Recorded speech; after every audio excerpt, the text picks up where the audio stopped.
Hey friends, how you going? Thank you for joining me yet again. We've got a little camera adventure here. We're talking about various different Nikon news and releases. We've got some new products to discuss. I've recently had some more purchases, and of course, you know, we're all about flashes, battery packs, and the latest releases from Nikon. So what we'll do is I'll just start us off on the whole purpose of the video, which is I've had some situations with lighting recently, particularly live on a site in, say, a park setting, where I've had to use a lot of speed lights, and they haven't always taken off. Yeah, I take my shot with the camera, I've got it all synchronized with my receivers and triggers, and I've got various speed lights up and around and soft boxes and backlighting, and what I'll do is I'll take the shots, and I've had issues with sometimes the flashes simply not going off, and it's due to mostly recycle time issues. So yes, I'm putting brand new batteries in the speed lights every time.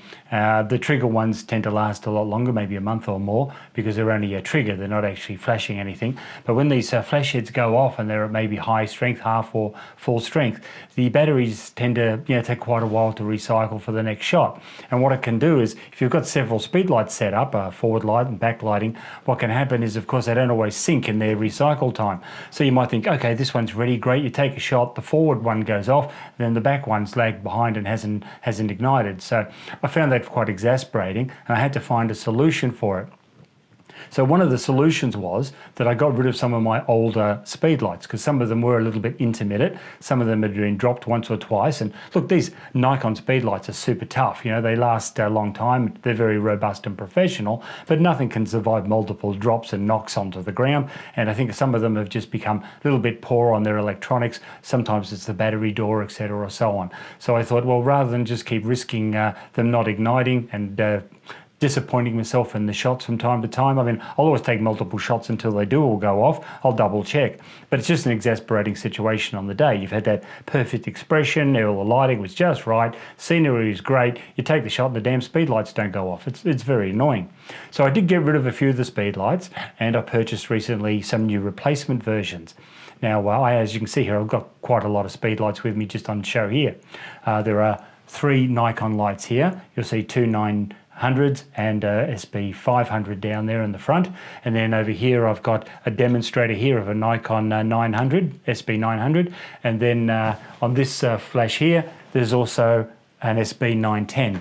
So I've got what is it, 1, 2, 3, 4, 5 Nikon speed lights still. So I've got plenty of them. I haven't deserted the brand, so please don't think I'm now not Nikon loyal. It's simply just to the point that I know they don't make these anymore. They're hard to find secondhand in good quality, and I knew I had to move on to something else.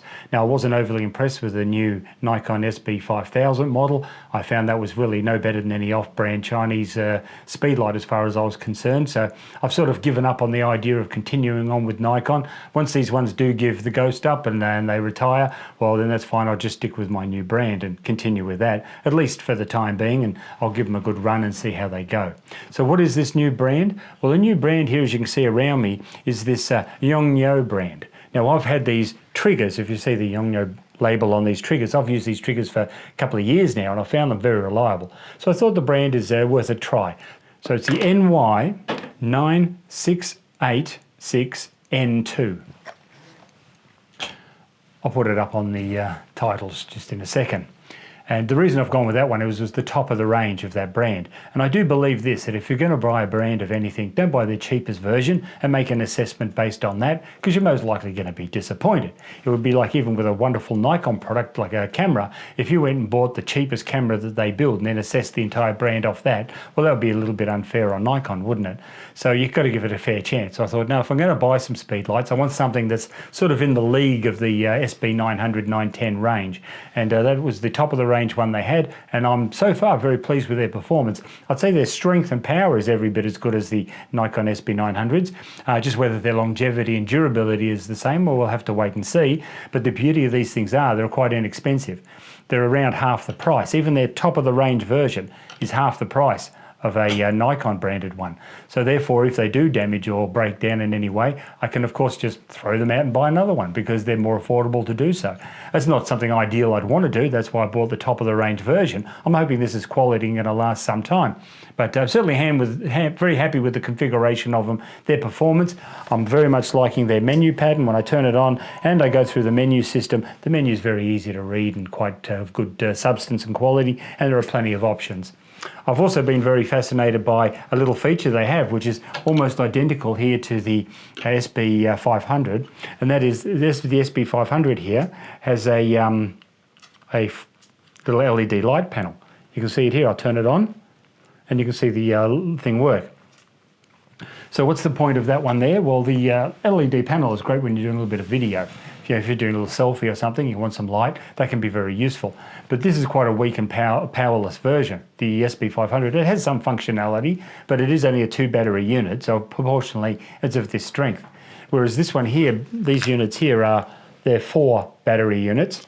So you've got 4 AA's, and so you're going to get a lot more length and power and strength from these lights. Now they're actually pretty cool because when you look at these lights, you have an amber little diffuser there if you want to change your white balance. So that's very handy just to clip on and off, and it's so tiny you can just whack it in your pocket, you wouldn't know it was there.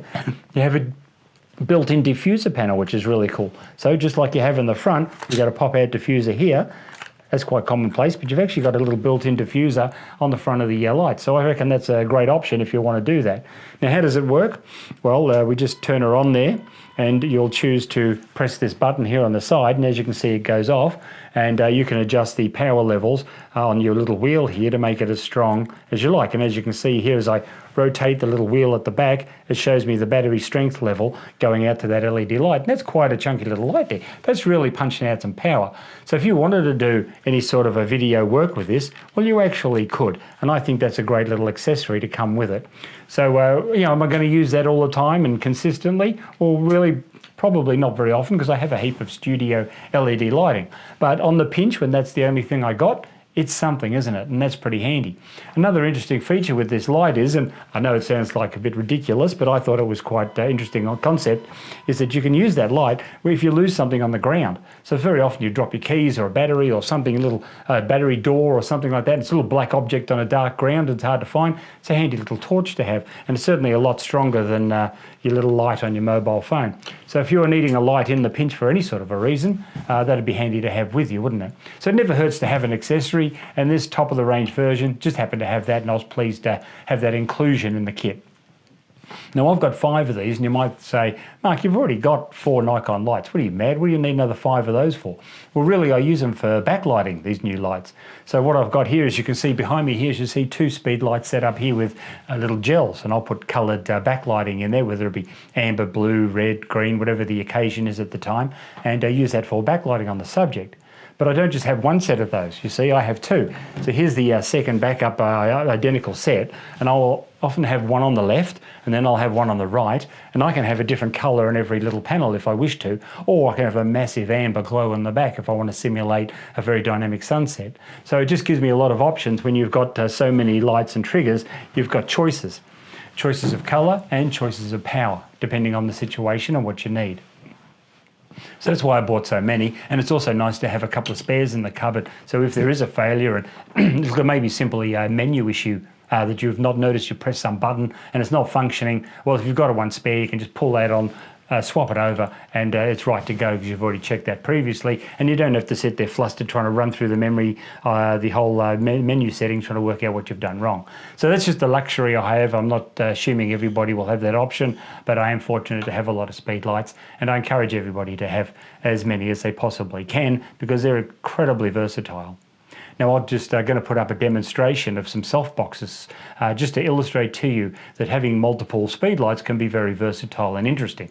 So what you'll see is some shots of a very large, 120 centimetre softbox, and it has 4 speedlights internally in it. So I have a little bracket that holds 4 speedlights, and I can put that in the centre, and using this umbrella softbox I can punch out a heap of beautiful soft light when they're necessary to do so, sort of like a studio lighting setup.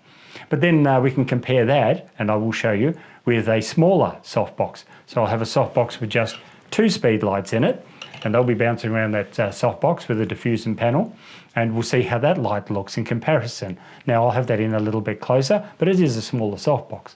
And then I'll show you the lighting of this one here, the one I have demonstrated behind you, which is using only one speed light, which you might be able to just pick up at the bottom here. It's a Nikon SB 910, and that shoots up in here and bounces around that softbox, projects us forward. And if you have that in reasonably close to the subject, well, you'll see that there's actually not too much of a dramatic difference between all three.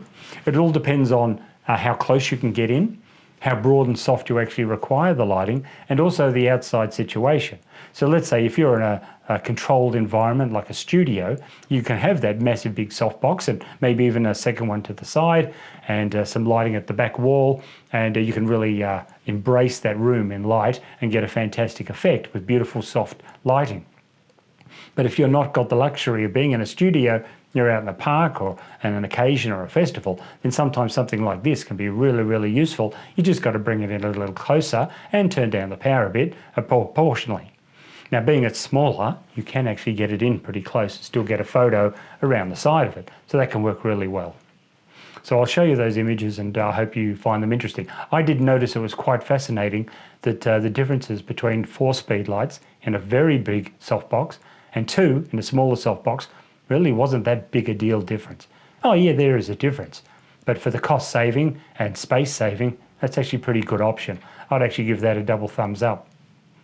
So overall, giving a summary of these lights, I'm actually quite impressed with the new purchase. I think for what is in effect around $230 for this unit, this Australian dollars, or I have to spend $500 on one of these, well then I think the couple of these is definitely better value than one of these. Now, we're not again talking about longevity or quality of build, but what we're talking about is just value for money and bang for your buck, as it were. So I found these great value to use. I have used them out. I found them quite consistently good for the time being. I mean, of course, they are brand new, but I think they're going to do the job for me in the future. And I love the fact that I can just, if I have to buy another one because one's faulty, I can actually afford to do so. Whereas a minimum of $500 for a new one of these is getting outrageous. So as I say, I've used the triggers for many years. Buying the trigger set as well is very valuable. These things do have, like Nikon do, and this is not actually unique to Yongnuo, the Nikon ones do the same, but these upper class models, they have the built-in triggers if you need that. So if you don't want to purchase these triggers, you don't actually have to. You can use one as a master and use the other speed lights as slaves, and you can actually have a circuit where they're working as just the speed lights. But I prefer to have the actual full-on trigger and receiver system because it just guarantees me that I don't have to rely on line of sight. And that is one of the things that is a problem, either with the Nikons or with these, that if you're using their internal triggering system, that master-slave arrangement, that the issue with that be it's got to be in the line of sight. So if one cannot see the other light, it's not directionally there for the signal, often they won't fire off. And that just gets me back to that situation I was having before, where I was having unreliable triggering off of the speed lights. So with these triggers, you don't need line of sight. It doesn't matter if it's behind a brick wall, they'll still go off. So I think that's fantastic. So it's definitely worth the money. These are not expensive. These radio trigger and receiver systems, they're about, I don't know, $50 per unit. So if you've only got one speed light and one camera there, you're going to have only 2 of them at $100 and you've got a receiver trigger system. If you've got multiple, if I do, you can buy kits of 4, for example, and it comes down in price a little bit. But either way, at $50 a pop, it's not outrageously expensive. So I think value for money is a big deal, especially when you have multiple lights to feed. Now, another issue we have is with lighting is recycle time, and that's important to talk about. It doesn't matter how good the batteries are. And let me just illustrate here. I've got some over here, excuse the reaching, but it's going to be noisy. But I'm using currently, as my standard, these Duracell batteries, AA's, and they're a very good quality unit. Whether you use Duracell or you use the Energizer batteries, look, they're all both great brands and they work extremely well. I'm not saying one is better than the other. They're just the ones I buy. I buy them in bulk down at my local hardware store. I get them at pretty good value. And I like to always use new batteries every shoot. So I don't care if I've taken 20 photos or 220 photos or whatever. I generally dump out the batteries every time because next time I want confidence that they're going to work. I want to know I've got a fresh set in there.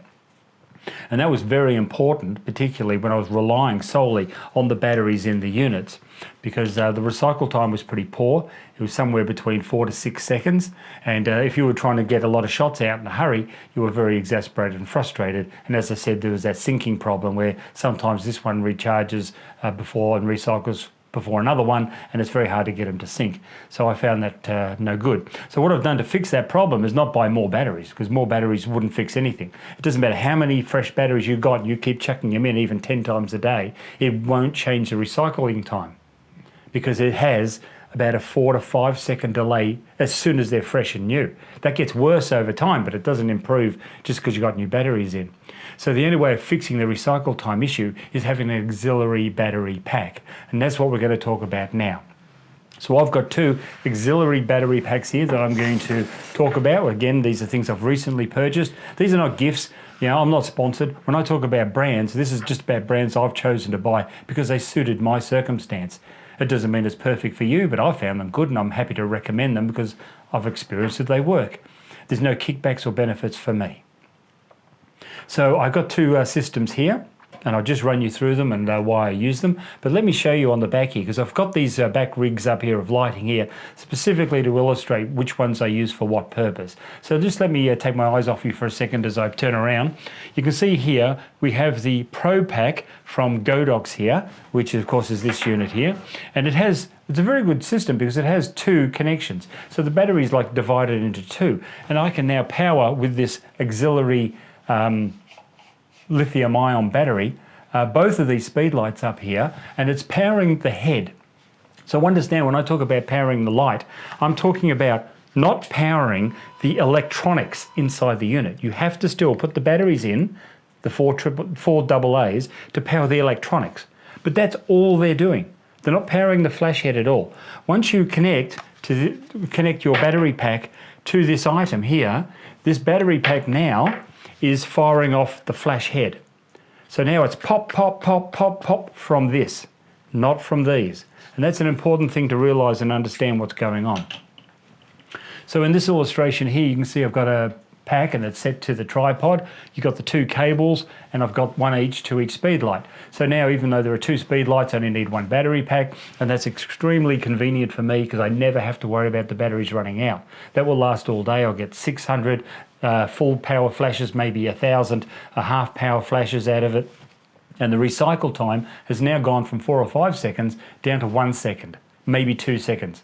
So somewhere between 1 and 2 seconds at worst, which is fantastic because really, I mean, how many times you take a shot every second? Unless you're doing some sort of high-speed motion thing or sports action, and then you're probably not relying on flash units anyway.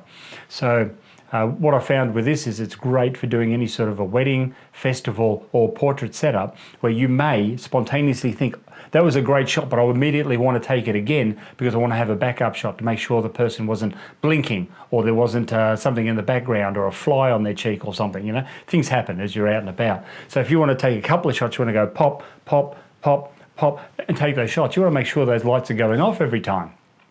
And now with these battery packs, I can have 100% confidence that they will. Because as I say, it's got nothing to do with those little piddly AA batteries. It's now all about a big lithium-ion battery, and I know that it's going to power them every time. There is another luxury option with this unit, and I'll just open this one up. I'm not going to take that one down because it's too hard, messy. But if I just take this little bit of Velcro I use to tidy up the cables with, you see I've purchased 2 cables. Now when you buy these battery packs, they may come with 1 cable that you get to choose, but be very careful to order 2 if you need to. So I've got the 2 identical cables. These are for the Yongnuo Speedlights. They've got a particular connection exactly for those. There is a separate unit and separate connection for a Nikon Speedlight. So please don't confuse the 2. When you order the cables, always order the cables specifically, not because it's a Nikon arranged Yongnuo, for the Yongnuo Speedlight. It's very important you get the correct fittings. Again. So I love these 2 twin cables. Now you can actually get a joiner. So it's like a Y cable, joins them into one, and then of course you've got the full strength of the battery for 1 Speedlight if that's what you want. Of course I've got these specifically because I wanted the twin connections, so therefore I could power 2 lights on the same light stand. Of course you can see here it's got a battery rig here. You can see how much power you've got. You can see the lights illuminating there. So that's really cool. And of course that'll go off all day, and I have no issue with those. So just as I say, make sure you get the correct plugs. That's really important. Another thing I did find that I want to bring out, and I think this needs to be discussed because it's very important, is when you buy these cables, the cables are not as long as you see them here. They're actually very tightly coiled. So when you buy them, they're really, if I can just illustrate here, they're actually compacted in very tight, right? Something like this.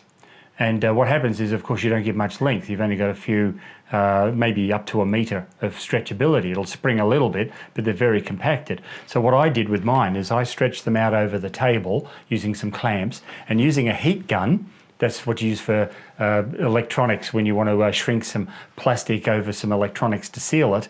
It's a typical electrician tool, but you can buy them for like $40 or $50 from your local hardware store. Just buy a cheap branded one.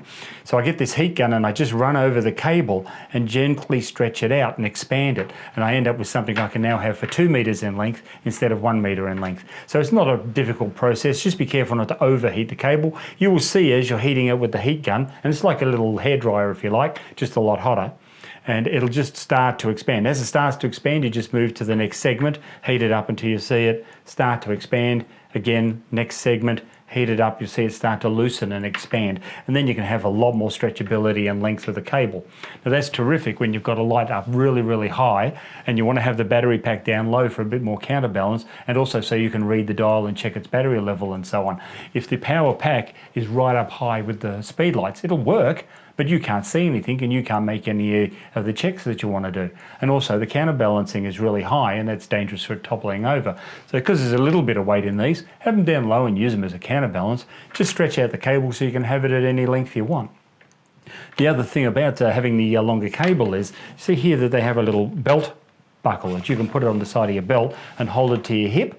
Well, that's fantastic. So let's say you've got it there, but you've only got the short cable that comes with it all tightly sprung, and you want to take a photo. So I'll just illustrate it here. If I put that in my lap there, and I were to connect this to a speed light on the camera, could you imagine here that you're trying to take a photo and you've got a little cable?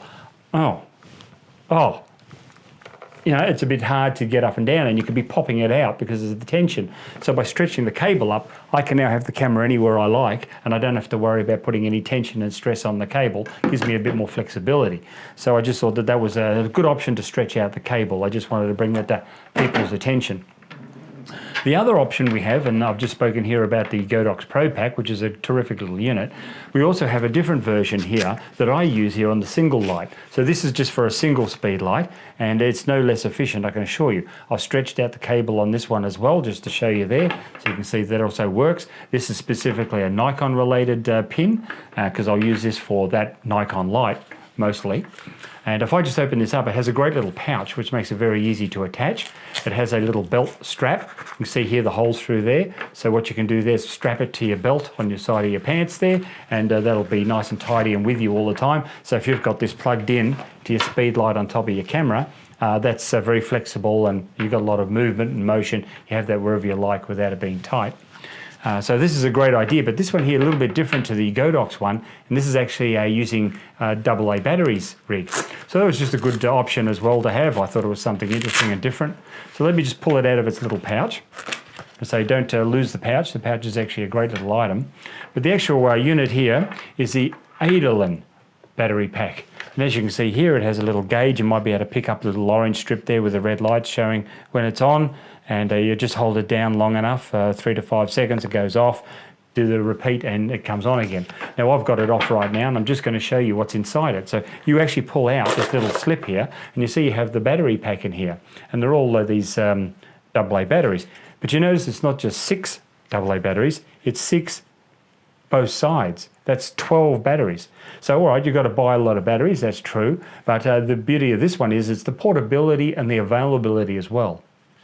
So having something like this is a rechargeable battery, it's great for the environment, it's fantastically convenient for the day, but it is also something that you can't immediately recharge in a hurry. So, you know, if the charge gets low on this one, you could be in a little bit of stress. With the option of something like this as a variety if you want, is that of course you can just take these batteries out, pull out a new pack of batteries and replace them immediately, and you're starting fresh again. So that's just an option of convenience, if you like, that if you want to be able to change these batteries on the go because you've been shooting all day and you want to make sure they're still fresh, well, you can do that very quickly and you don't have to worry about the charge ever running out on you. Mind you, these are not going to run out in any hurry, but I'm just being hypothetical here, just illustrating the point. But it's a second option, isn't it? So if this is more convenient for you to have the battery set up, you can. It's just simply you place the batteries in and you pop it in. There's no left or right way. You can put it in this way, you can put it in that way. It'll go either way. It locks in. So once you hear it lock, it will only come out if you press those two orange buttons either side, and then you disengage it. As long as you have it locked in, it's never coming out. This cable is permanently fixed. And now you can clip this to your side using that pouch and use this all day and have massive, massive battery power for your speed lights, and they will just go and go and go. So this one here is, I think, it's an awesome little unit. It's very tidy, and I sort of like the idea of the batteries as well as a backup option, isn't it? So if you have one of these with you and this was to run out, I can just pull that out and use a different speed light and this different battery pack if I had to. So anyway, the pouches are a great idea. Definitely don't lose the pouch when they give you the pouch. I reckon that's terrific. It simply pops in very, very quickly, and that gives it a little bit of padding and safety as well, but it enables you some options to connect it. It has a little bit of Velcro strap here, which of course you could connect onto the shaft of your speed lights or, of your light stands if you should need to. It's a way of hooking it on. So these are great little units, and makes the recycle time so much faster and quicker, and stops all that stress of batteries running low and it's simply not triggering off in an emergency situation. I mean, let's think about the actual application of this. You're at a wedding. You want to take that shot of them cutting the cake. Yeah, you've got your speed light there and the trigger doesn't go off because of course the batteries are too low. Or you get one shot in and you'd like to take a couple more, but you're waiting for that buzz for the recycle time to catch up, and now you've missed a whole moment and they've walked off.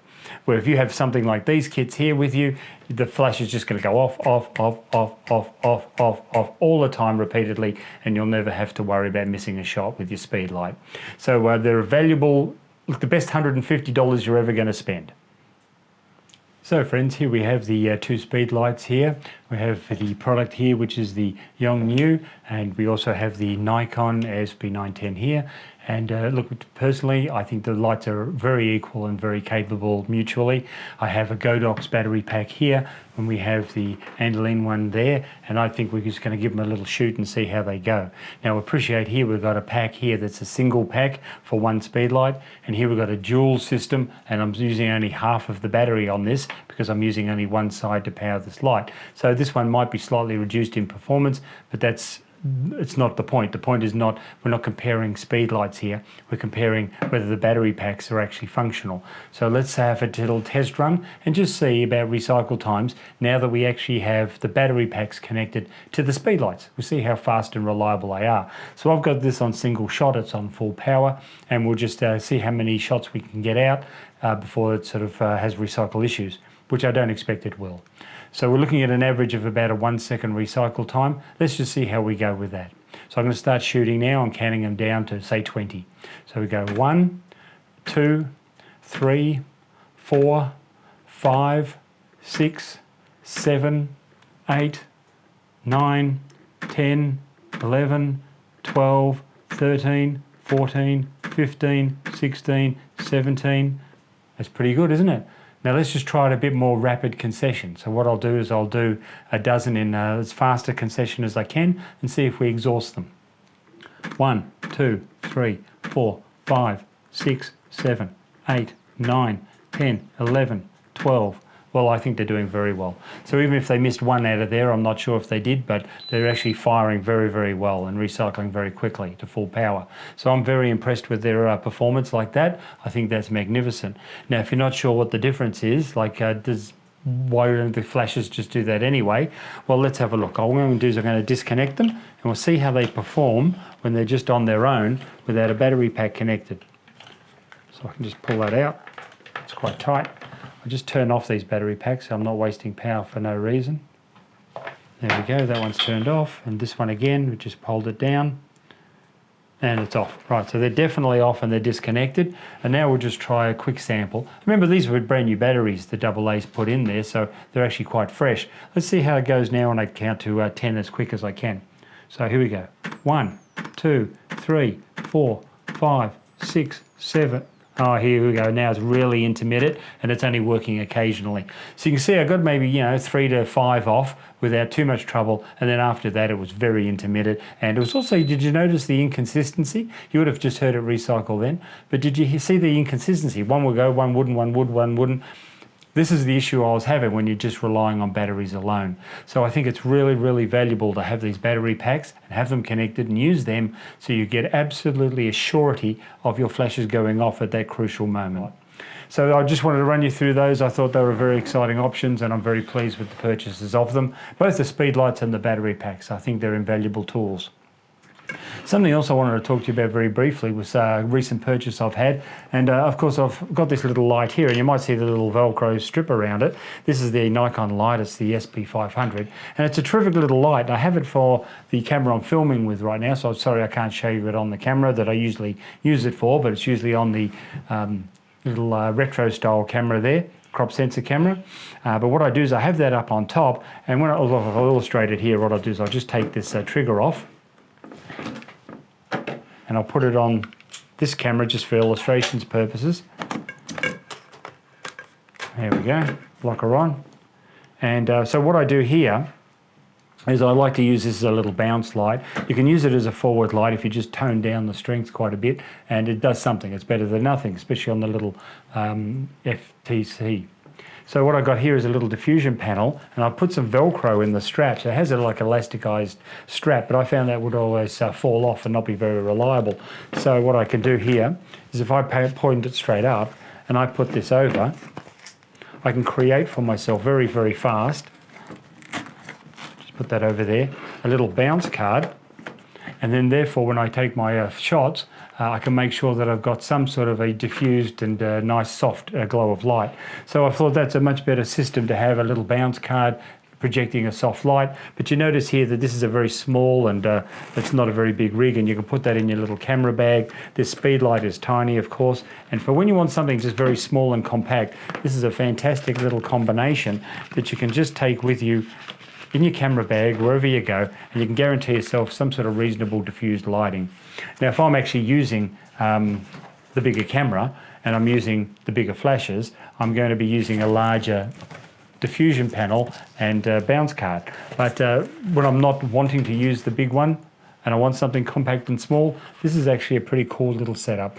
Now this little diffusion backboard there cost about $7 on eBay, so certainly not expensive, but a little bit of Velcro to make sure it stays on, and I think that's a terrific little setup you can have with you anywhere you go, particularly when you've got a little camera as well and you want to keep things light and very portable. I'd say a great little holiday festival arrangement.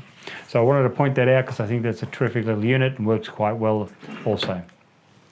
So that's pretty much all I had to run you through right now. I just very briefly summarised some Nikon news that's come out, and the Nikon news of the day really at this current time, late December 2022, is that we're seeing rumours and hearing gossip very much about the 85 f1.2 lens. So it'll be a beautiful prime lens, very, very similar in structure to this 50 f1.2 that I got here, but the 85 just be a more interesting focal range for those doing headshots and portraits. So I think that's a great lens. I'd love to see that and have a go with it, and if it impresses me every bit as much as the 50 1.2, I think I'll be getting that one also.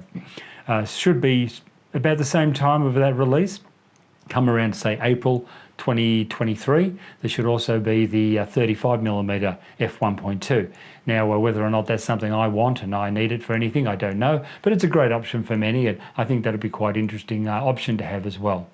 The big news at the moment seems to be the anticipation for the Z8. So that's the new camera body. It'll be basically a trimmed down version of the Z9.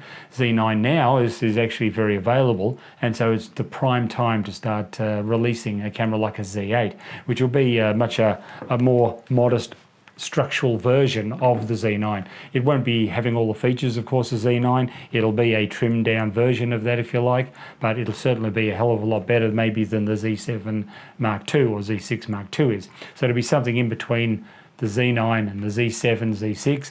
Megapixels and that we're still not really very sure. I wouldn't be surprised if they stick with the 45 megapixels because that's just a very comfortable zone. I don't see why anybody needs more than that, really, to be honest with you. I think the new Z6 Mark III, when that comes out, will very likely be around 30, 32 megapixels, which is a step up from the 24, and that sort of is a very comfortable zone as well. There's a hybrid sort of a video / photography camera. So whether the Z8 has like 60 megapixels or not, I'm not too sure. I think they'll actually, I'll be honest with you, my gut feeling is they'll leave the 60 odd megapixel sensor for the Z7 Mark III. So you have in this Z6, Z7 format, you have a more reasonable megapixel in the Z6 of around 30, 32 megapixels for the Mark III version. And then the Mark III version of the Z7, I believe, will be the high megapixel camera, and that'll have, say, 60, 62 megapixels. And so that'll be the high-end one as far as detail goes. And I think the Z8 will simply be a trimmed, fatted down version of the Z9.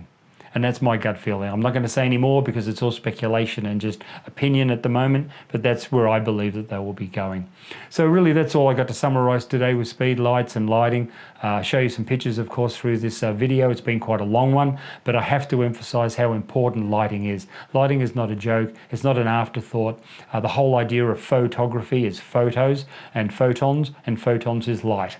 Yeah, it isn't lenses, it isn't cameras. They all help gather the image, but ultimately, if you don't have the right lighting, you ain't got diddly squat as far as a decent photo goes. So you can be very lucky sometimes. You can have the perfect situation. The sun might be just right, the ambient lighting might be correct, you might have a perfect background, everything might be in your favor occasionally.